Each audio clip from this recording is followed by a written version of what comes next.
I'm Ross Snyder. I'm on the core platform team at Etsy, where we get involved in some of the big, meaty problems in scaling the website.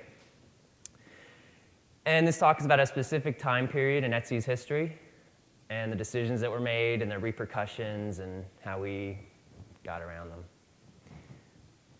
them. So, Etsy is the world's handmade marketplace. If you make something by hand, you can go to Etsy, open a shop, sell it, and you can reach an audience greater than anywhere else. We also sell vintage and supplies. I think vintage is anything older than 20 years. Etsy was founded in 2005, and it was a hit right from the start. This is GMS, a number that gets thrown around a lot. 2011 is going to be the biggest bar yet. Started in June 2005, like I said, 4 guys, founder's apartment, 1 web server, and then, of course, they got slash-dotted 2 months later and had to rethink that. But from that to today, where we have over 250 employees, we have an office in Berlin, Germany, a number of employees around the world. We do billions of page views a month. So it's been quite a 6 years. And how did we get here? It's the story you all know of a small startup that gets a lot of success, and by hook and by crook and some bumps in the road, we got to where we are. It hasn't always been smooth, but we've learned a lot getting here. So a few disclaimers right off the bat. It's easy to look back and critique and criticize decisions that were made in the past. I'm not here to judge in any way, shape, or form. And victors is maybe a bad word here. You know, there's not winners and losers in what I'm talking about, but I'm telling a version of the story that is from those of us who are at Etsy now, and the ones who were there prior might tell a different version of the story. But really, I mean, I get to stand up here and have a job I love and talk to you all because of the amazing work that these guys did at Etsy. So, you know, not trying to trash on anybody here. And I only started at Etsy about 1.5 years ago, so what I'm talking about is a lot of it coming from accounts given to me by employees who have been at Etsy the longest. I did get involved in this whole saga towards the end, which I'll talk about later.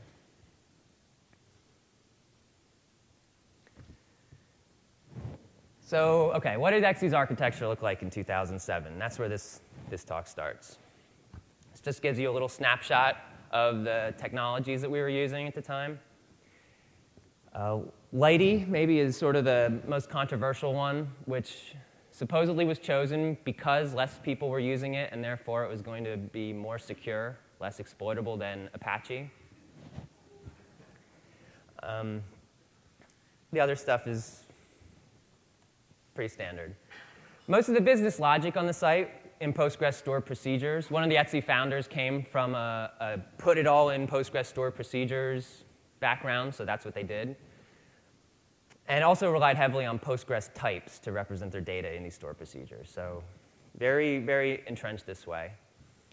Front end interacted with the database through stored procedure calls wrapped in PHP functions. Not terribly sophisticated.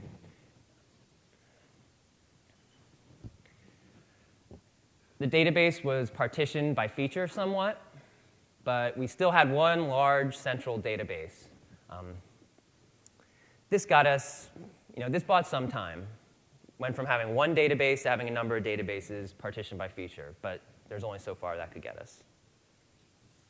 Site uptime was not that great. And for an e-commerce site, uptime is everything. I mean, when we're down, we're not selling things. And just to clarify, Etsy isn't a sort of normal e-commerce site in that we have a product and sell it. We provide the marketplace, a lot like eBay does. We connect buyers and sellers, but we don't actually handle goods. But like I said, uptime wasn't great. There were regular maintenance windows, so the site would come down on a regular basis. And deploys would oftentimes result in outages. So the question is, how do we scale? The answer they came up with was, let's write some middleware. And this beat out, let's rewrite the site in Java, and let's rewrite the site in Django. So The decision process has been somewhat lost to time as the people who made these decisions are long gone. They did not succumb to the allure of the big rewrite. Stop everything, we're rewriting the site in X. So it's always been PHP. So I have to digress for a second here and talk about Conway's law. You might have heard of this before. This computer scientist, Melvin Conway, back in the 60s, wrote this paper. And he said, when a team makes a product, the product ends up resembling the team that made it. Fred Brooks mentioned this and popularized it in his book, The Mythical Man Month. So what did the team look like back then? It was dev, DBAs, and ops. And keep in mind, Etsy was still very much a startup at this stage, like 25 or 30 people tops. The devs wrote the code. The DBAs wrote the SQL. Ops deployed and touched prod. In other words, they were silos, pretty big time. There were walls between teams, a lot of distrust. People had their thing that they did, and that was it. So this middleware they're going to write, it was called Sprouter. Stands for the Stored Procedure Router. I shouldn't say this middleware they were going to write, the middleware they did write. Sprouter sat between the web servers running PHP and the database, which was Postgres. And it was this Python daemon, ran on each web server, listen to them, port 8010. Does about what you would expect middleware to do, give it a name and some arguments, calls the corresponding stored procedure on the Postgres database, returns the results. Does some caching. That was the thought behind it, like, oh, this is going to be cool because we can cache things here at this layer. Wasn't fully developed, but the idea was there. Could also support sharding, maybe, in theory. This was only there in theory. This wasn't actually built into it. But again, that was sort of their hope. Oh, we can do sharding at this layer. So the devs write their PHP. The DBAs write the SQL. They meet in the middle somewhere, which is Sprouter. In other words, silos. The product they come up with does end up resembling the team at that time. And their hope is we can scale Sprouter. We can scale this middle layer, and that will take care of our issues, because when you've got everything in stored procedures, scaling your database can be somewhere from hard to impossible.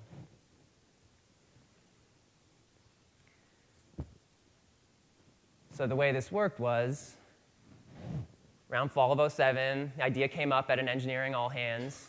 Spring 08, they've got a prototype they're playing around with. Fall 08 is finally released in production, right? Your normal software life cycle. By spring of 09, it's deprecated. Like, oh, this didn't work. So all of this effort and all of this thought was, this is going to be our way forward. This is how we're going to scale. 6 months later, it was officially decided, not happening. So what did happen? So let's look at the good parts of Sprouter. And when I say good, I put the quotes on them because it's more like the way it lived up to its expectations from its creators. I don't want to be accused of praising Sprouter. The guys I work with would never let me hear it down. So it did forcibly centralize database access. There was only one way to talk to the database, and that's to go through Sprouter. And in theory, since it's its own daemon with its own REST API, anything could talk to the database through Sprouter. It doesn't have to come from PHP. That was a theory anyway. So everything is centralized in one place. Indeed, the data store implementation is hidden from the caller. The caller is just talking to Sprouter, doesn't know where that data is coming from. In reality, Sprouter was very tightly bound to Postgres, so to swap out the database would have been a Herculean thing. But this is the theory of any middleware. It sort of hides what's behind it. Opens the door for some kind of clever caching at that layer. Again, this is never fully realized, but the thought was we can cache at the Sprouter layer, and that'll be all great. And it prevents developers from writing SQL. And I put a question mark there because I just don't buy that at any level, but that was one of their goals. Developers shouldn't be writing SQL, and here's how we're going to make that happen. And indeed, it happened. OK, so I went over the good parts, but clearly I'm not here to praise Sprouter and tell you why it was so great. So the not as good parts. It created substantial developer friction. To do anything in this setup, you had to ask a DBA to set you up a table. you had to ask them to write you store procedures, and not just one store procedure, but a procedure to select from the table, a procedure to insert into the table, a procedure to update rows in that table, because Sprouter can only call store procedures. So this is just to do anything. You also had to have Sprouter bindings to call these new procedures that a DBA wrote for you that you weren't allowed to write yourself, so you probably opened him a ticket, and maybe he got to it at some point down the line. And again, this is only a startup. This is like 25, 30 people, but they've set up this humongous company bureaucracy to have to go through to get things done. So that was a major downside. We also now have this homegrown daemon and dependencies that have to be maintained by ops. So for example, once Sprouter was deprecated, they tried to update Python from 2.4 to 2.5 or something. I forget exactly which, but Sprouter exploded. It turned out it was heavily dependent on the earlier version of Python. So they had made the decision not to update Sprouter, but now at the same time, without updating it, we couldn't upgrade Python. It got us in this logjam. And that's only one example.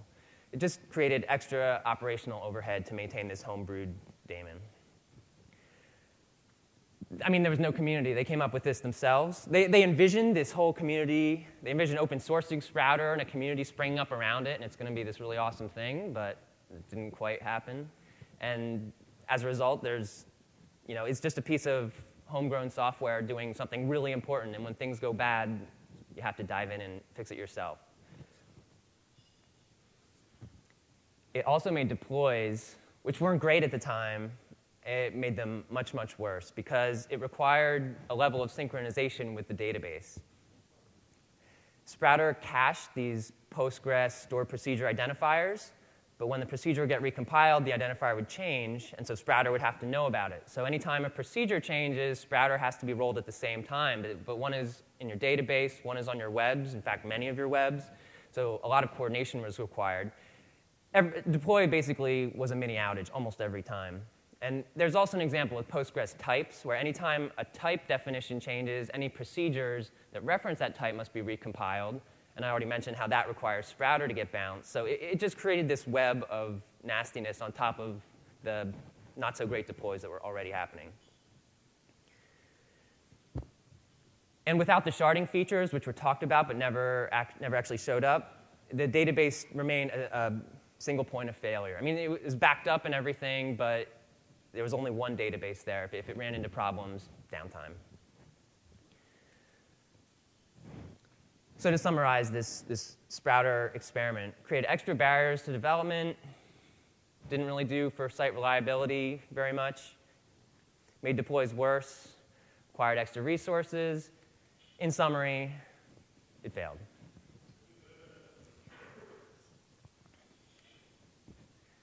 So how did attitudes change so quickly? And I showed you this timeline before.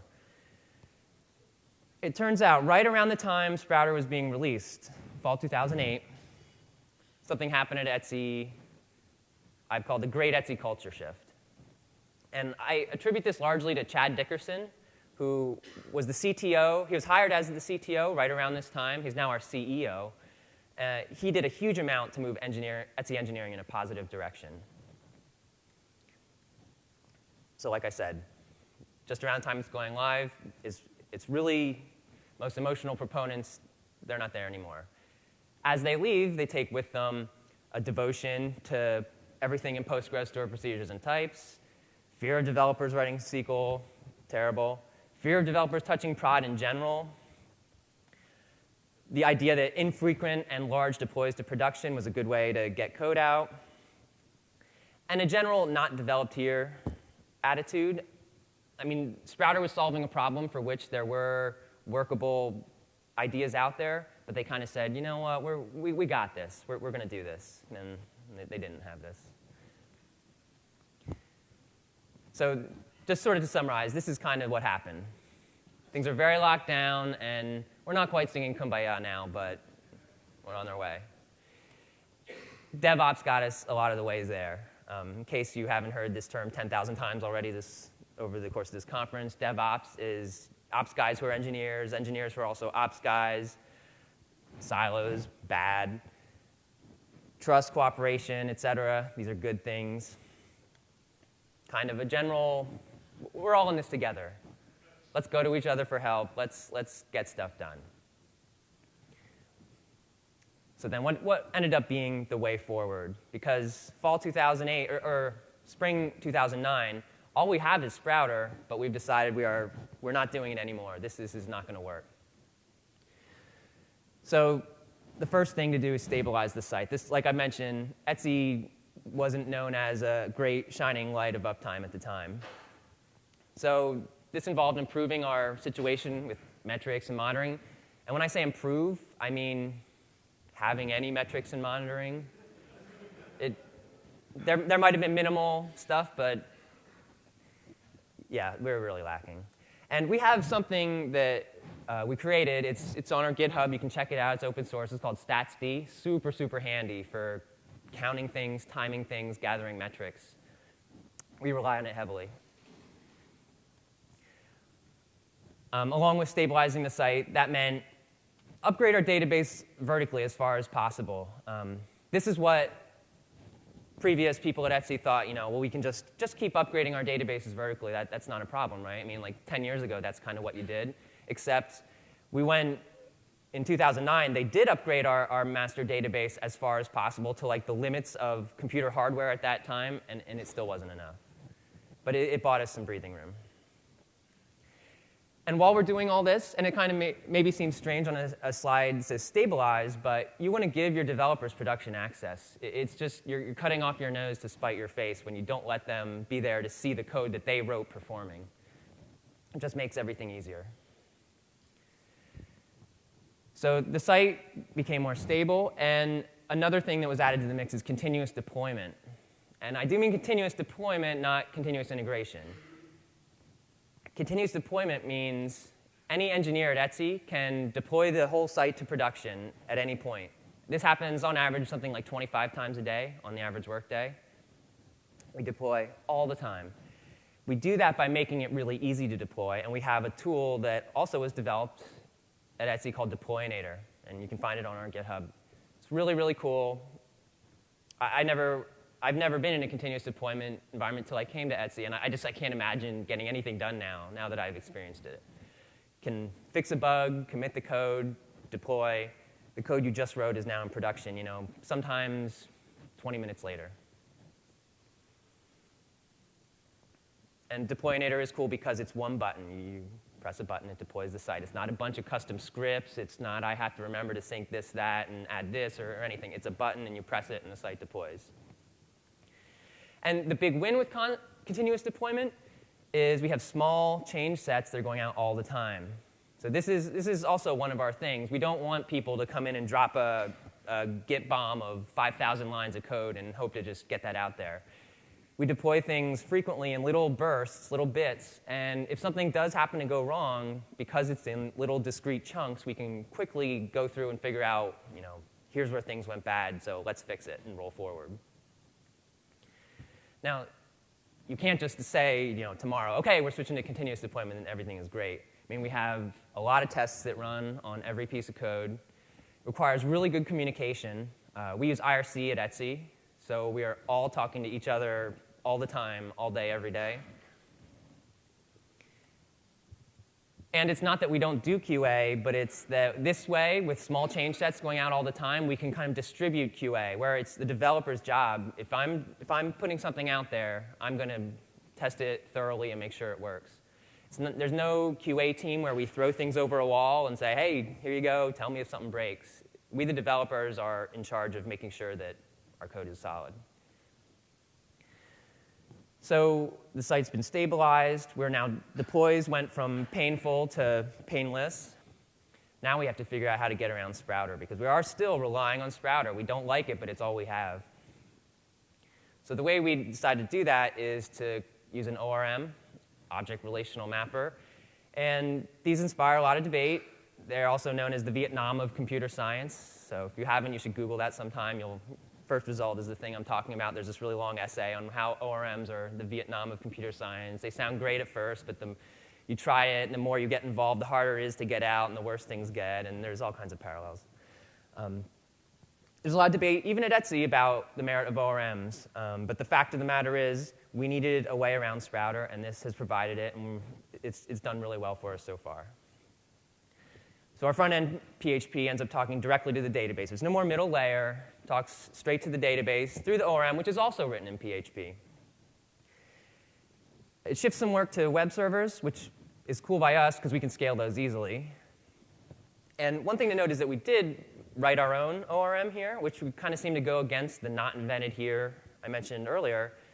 But we did survey what was out there, and we had some unique needs, and we had some features we wanted. It just made more sense for us to put our own together in this case. But it wasn't not invented here. There was like a whole process involved. The ORM can do some caching, as can the front end. If we know there's a hot spot, we can cache it. There's nothing magical going on in a middle layer as the hope was with Sprouter. And I should note, places do end up abandoning an ORM. Like you hear about that, for example, Twitter with Active Record and Rails. Like, how does Active Record scale? And people say, well, they stopped using it. We might hit that too, but we're not there yet. So we've got a way around Sprouter, but our databases are still big single points of failure. So the way we go beyond that is with sharding. And Etsy has a huge amount of DNA from Flickr at our company.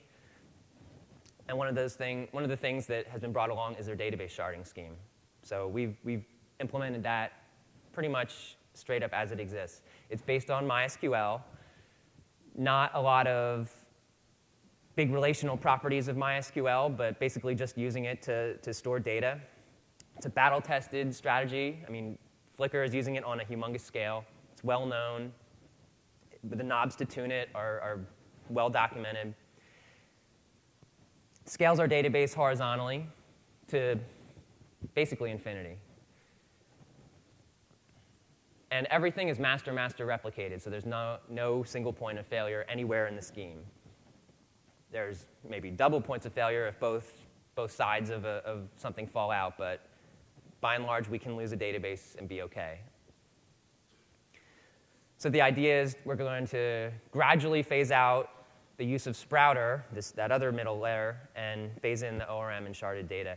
And in contrast to how Sprouter was released, before it was stop everything, we're going to just work on this for a while, and we're going to drop it on the site.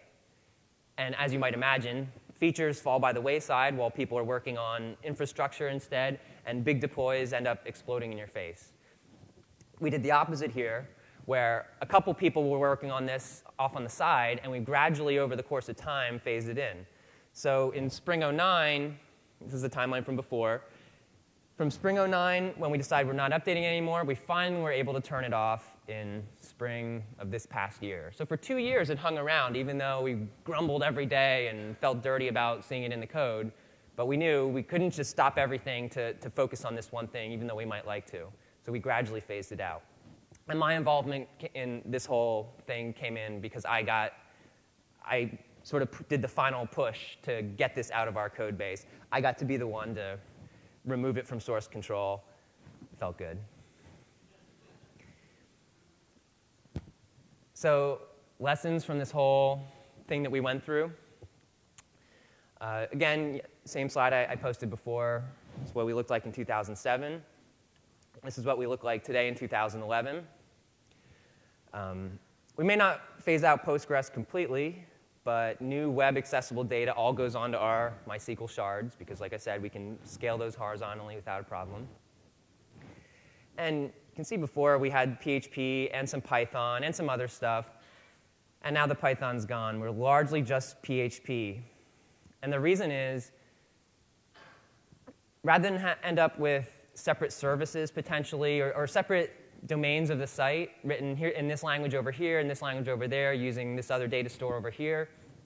As Etsy has grown, and it's grown really fast, we need to be able to plug people in and get them up to speed and have them able to touch and work on any part of the site. So to do that, we have standardized and said, OK, we're good at PHP, we're good at MySQL, this is what we really know, this is what our stuff is written in, this is what we're standardizing on. So we make really conscious efforts to stick with PHP, and in some cases, rewrite things in PHP that might be in another language.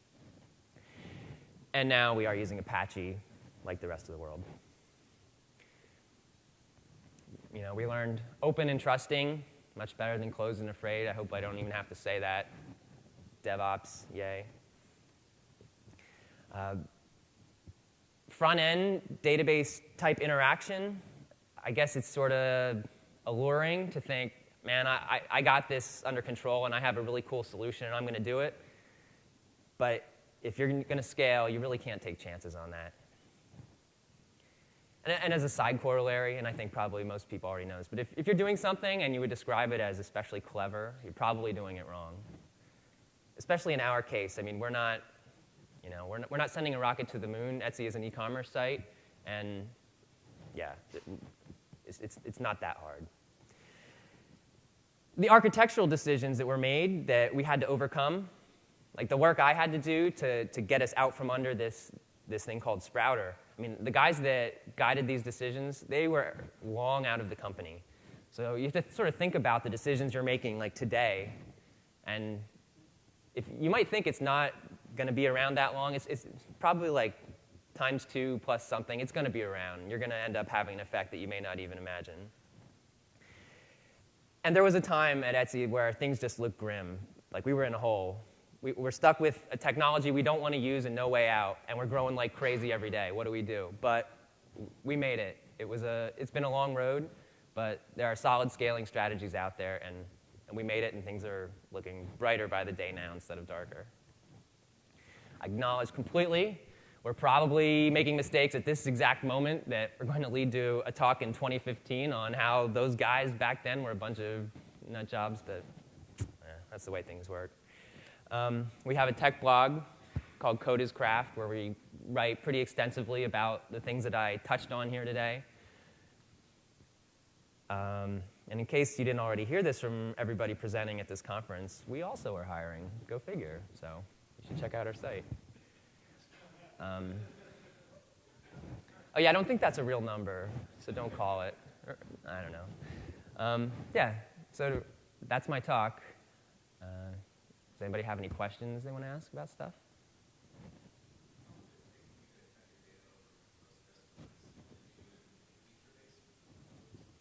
The question is, how long did it take to cut data over from Postgres to MySQL? And the answer is, I'll tell you when we're done. It's been a big project. We are doing it on a feature basis. So we started with one feature that was not as big to just sort of test it out. And yeah, now we're moving on to the bigger stuff on the site. But we're still working on it. Yeah?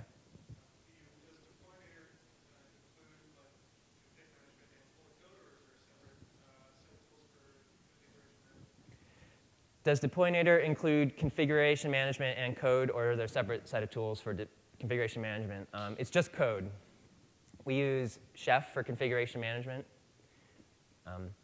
Deploynator, at first I thought you were asking a different question. Deploynator is smart enough that we have like our web config also, which is like our PHP file that's configuration stuff for the web application. Deploynator can push that on its own, or it can push the whole site. But yeah, configuration management is from Chef. Yep.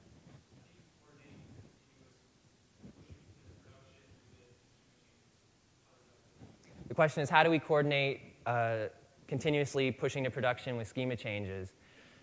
That is a little challenging. We develop behind feature flags. So in theory, we should be able to build these features for the most part as much as we want. And once the schema is in place, turn the flag on and everything's OK. We have like 1 day a week that's our schema change day. I feel like schema changes are the one thing, they're like the outlier in the nice, happy, continuous deployment. Like continuous deployment is so easy and so alluring to get the code out there. But yeah, there's no real great way to automate schema changes, at least not that we've stumbled on yet. Maybe someone will solve that. So continuing on that point, do you guys have other environments where you run these schema changes and how do you anticipate that into the process? The question is, do we have other environments where we work on the schema changes? Like, how do you test the code? Obviously, you're not testing the code. You can't see it in production until you're constantly So we actually can see it in production. We have this really awesome A/B framework that we have. So what we can do is, beyond just turning a feature on or off, we can turn it on for, say, only admins, only employees at Etsy. or only, say, 1% of traffic, or whatever criteria. So, but when we release things, most often, we create a feature flag, it's turned off, and then we commit a whole bunch of code over time, and then we turn the flag on for admins only, so that I myself can see it.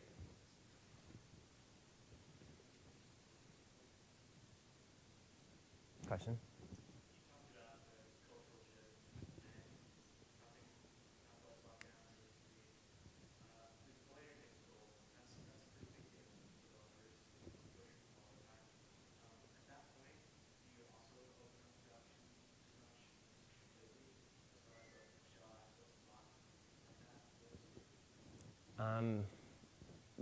It's not completely wide open. Not every developer has root on every box in our scheme, but by and large, you can get anywhere you need to on prod to look at things. I don't know. I don't make that decision. I'm on the core platform team, and I guess the thought is that we generally need a certain level of access as opposed to. I'm really not sure, but I think we err more on the side of too much access versus too little.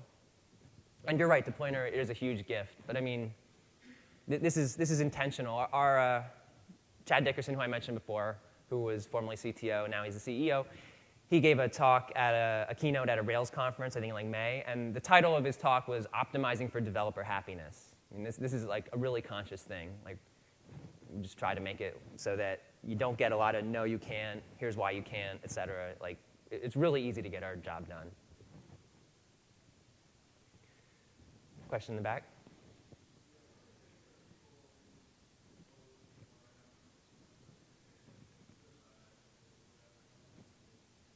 I'm sorry, could you speak up a little? I can't really hear.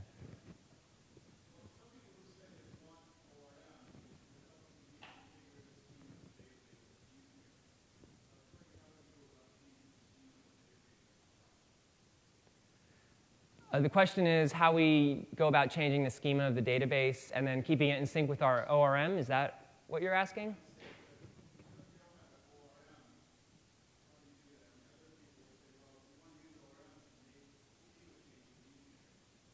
Oh, I see. It's just not something we built into ours as a feature. I mean, like I know Rails. You can do migrations and things like that. It's just not part of our ORMs. It's not part of our flow. I mean, maybe it's possible, but it's not something we devoted effort to. I feel like I'm not really answering your question, but okay. Yeah.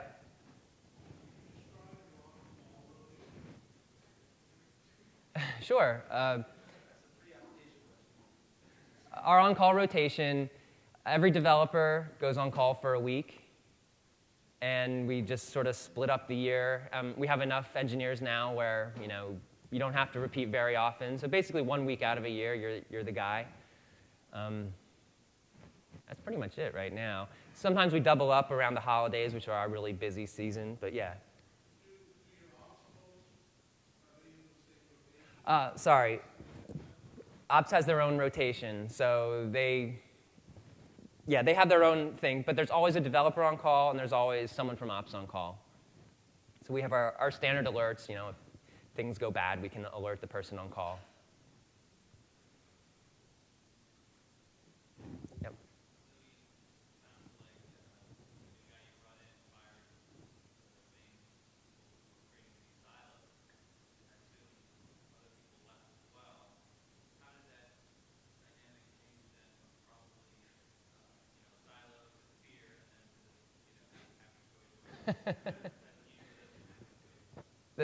The question is, how did the dynamic go from silos to fear to happy, happy, joy, joy? Well, I wasn't around then. Like I said, I only started in March 2010.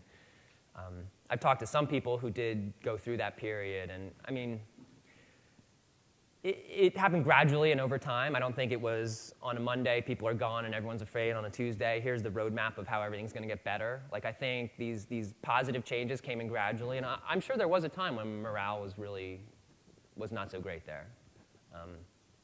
But it wasn't overnight, and it wasn't. I don't think anyone ever said, here's here's exactly the path forward. Maybe I make it sound very thought out and intentional in my talk, but I think sort of gradually over a couple of years after this cultural shift started, just things got rolling and people realized, hey, this is kind of working. This is good. Let's keep going. And things did improve. But, I mean, I'm sure there was fear in the middle there, too. I don't know if there's any way there could not be. Maybe. Do you honestly believe that the organization would have gone through the same change if not for that? The question is, do I think that the organization would have gone through the same change if not for that individual? By individual, you mean person coming in and changing culture?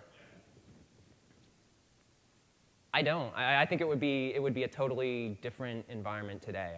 I think. I don't know. What we're doing is it's not super controversial, but at the same time, you definitely don't find it everywhere. I mean, we give talks about continuous deployment, and every talk kind of goes down a similar path where there's, I don't know, maybe 60% of the people are like, this sounds really cool, how do I do it? And then there's 40% who are like, this can't possibly work. Let me tell you why. But as an engineer, it's awesome, and once you start doing it, it's really great. So I think there was like a positive inertia that started happening once changes started being made. But I mean, I give Chad, our CEO, tons of credit. He really was the one who got the ball rolling and started pushing things that way. And yeah, I think Etsy would be a much different company today if not for him.